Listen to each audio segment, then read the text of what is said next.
Pessoal, indubitavelmente, a grande crise que a gente está passando é não entender como é que o ser humano sobrevive na macro-história. Ponto. Vou repetir. A grande crise que nós estamos passando de compreensão do século, de compreensão do mundo digital, das áreas, de todas as áreas, educação, direito, política, etc., é não entender como é que o ser humano funciona. Simples assim. Existe uma crise profunda filosófica. Vamos lá. Eu, nas minhas palestras, começa a palestra. E aí, galera, lá pelas tantas eu pergunto, quem sabe quantos habitantes tinha o planeta em 1800? Eu faço essa pergunta para você. Você tem isso na tua cabeça? Responde na tua cabeça. Quantos habitantes tinha o mundo em 1800? Você não aprendeu isso na escola. Se você sabe, é porque você estudou depois. Não foi uma coisa que você analisou, viu como é que é, né? Então, 1 bilhão. Hoje nós somos 8. Então nós tivemos o maior crescimento demográfico da história do Sapiens. A pergunta que não quer calar é o seguinte: por que isso aconteceu agora e não aconteceu antes?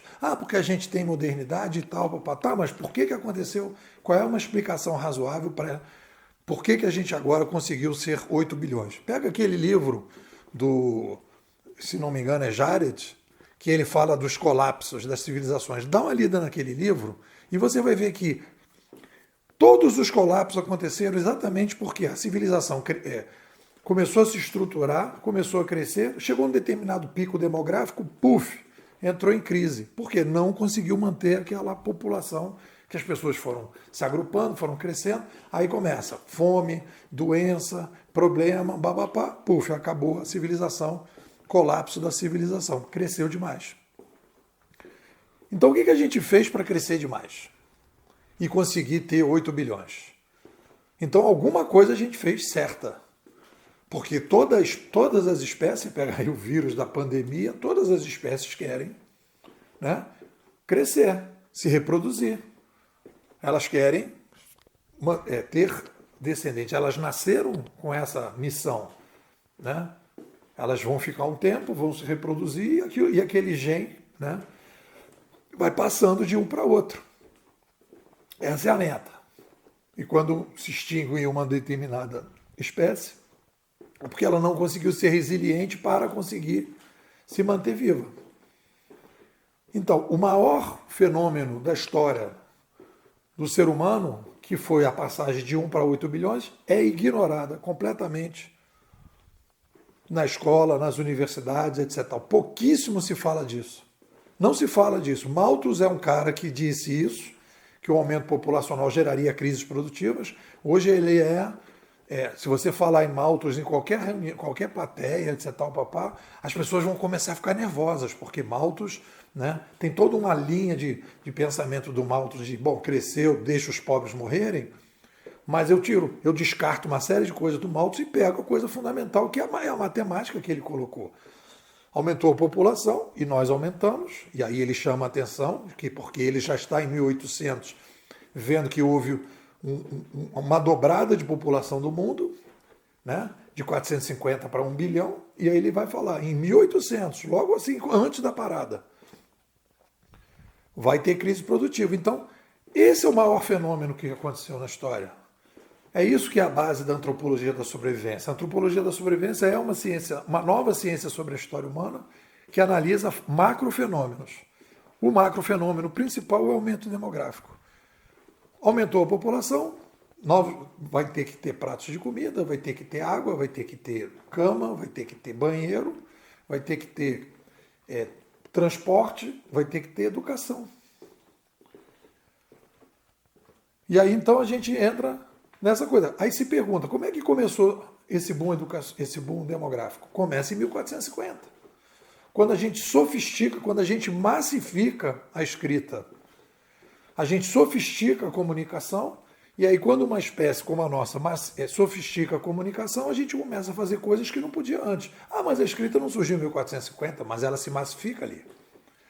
Então aí você vai fazendo a relação entre surgimento de novas mídias, sofisticação da comunicação, sofisticação da produção e depois o boom demográfico que é viável por causa da sofisticação. Isso é. Qualquer criança que você explicar isso vai concordar. Só faltava analisar as coisas no macro cenário.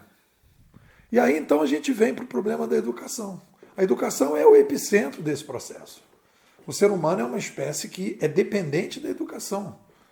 Uma educação para que a criança saia de um estágio semi-animal, né? Que quando o bebê nasce ele simplesmente não sabe fazer nada, e se ele ficar sozinho lá, criados pelos lobos, o Mowgli, por exemplo, ou o Tarzan, né? Ele não vai ser o Tarzan, nem vai ser o Mowgli, ele vai ser alguma outra coisa. Ele não vai saber fazer as coisas, ele não vai conseguir, porque ele precisa do pai, da mãe, ele precisa de uma educação para ele poder ser traumatizada, ser formatada para poder sair daquele estágio para viver, para poder sobreviver. Ele tem que aprender a sobreviver, é o que dizem Rand. O ser humano é a única espécie que tem que aprender a sobreviver. As outras já nascem sabendo. E aí então a gente precisa de uma educação. Aí as pessoas vão na ideia da massificação, da ideia de, bom, a gente precisa fazer uma educação para muita gente, vamos massificar a educação, e aí então você começa a tentar tirar do século passado essa massificação. Não vai funcionar. Por quê? Porque a gente tem uma nova mídia. A gente recomeça o ciclo civilizacional igual de 1450, uma mídia mais sofisticada, que traz um ambiente produtivo mais sofisticado e que agora a gente precisa de um renascimento da personalização. Foi o que aconteceu também depois de 1450. Houve um renascimento da personalização. O fim da escravidão, a liberdade das pessoas escolherem onde querem trabalhar e a escolha de várias coisas que elas não escolhiam. Você transferiu para as pessoas essa responsabilidade e agora vai ter que transferir de novo, com muito mais sofisticação. Né? Nós não vamos ter mais organizações verticais, nós vamos ter cada vez mais microempreendedores atuando. E as pessoas vão ter que ser as suas próprias organizações, elas vão ter que ter propósito, elas vão ter que saber do seu potencial, elas vão ter que saber decidir, elas vão ter que tomar muito mais decisões do que nós, pré-digital, tomamos. E elas têm que ser preparadas para isso. Então é uma educação de massa personalizada. Não é uma educação de massa massificadora, é uma educação de massa personalizada, personalizadora, com mudanças filosóficas profundas de como a gente pensa a educação, com tecnologias novas, inteligência coletiva e inteligência artificial num jogo de ping-pong o tempo todo. Esse é o grande desafio aí da educação. Esse é o debate que a gente tem que fazer. A gente tem que pensar nos sapiens. Temos que pensar no problema e não ficar pensando. Muita gente pensa o futuro da educação pensando no problema do profissional da educação. E aí não consegue sair do lugar. Porque aí o cara não quer perder os privilégios que tem hoje, né? Aqueles privilégios que ele obteve, ou ele não consegue desapegar do que tem, e aí não consegue ir para frente. Essa conversa é a base, né, do curso que nós estamos fazendo, aqui a Bimodais, Resumo Cast e Agência Azul, para mudar o foco da educação no país, mudar a maneira que a gente está discutindo isso. Eu te convido para fazer, se inscreve, participa, que eu acho que você não vai se arrepender. Você vai sair de Matrix e vai ter um outro norte para discutir. E não é só o pessoal de educação, todo mundo tem interesse em saber como é que a coisa vai caminhar. É isso. Vamos em frente.